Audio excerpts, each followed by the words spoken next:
যারা বয়োজ্যেষ্ঠ যারা আসলে আসলে রয়েছেন তাদের ক্ষেত্রে এই বিষয়টা আসলে অনেক বেশি হয় এবং আমাদের যে জেন জি যে জেনারেশনটা রয়েছে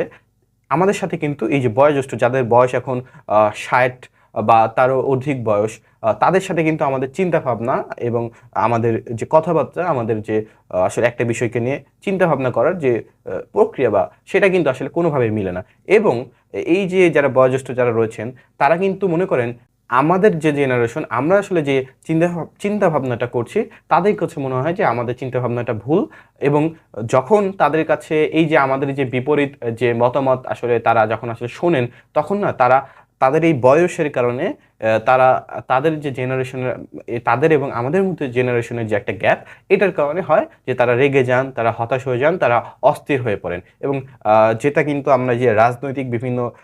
বক্তব্যগুলোতে কিন্তু এটা খুবই আসলে বর্তমান সময়ে ফুটে উঠছে যে আসলে এখন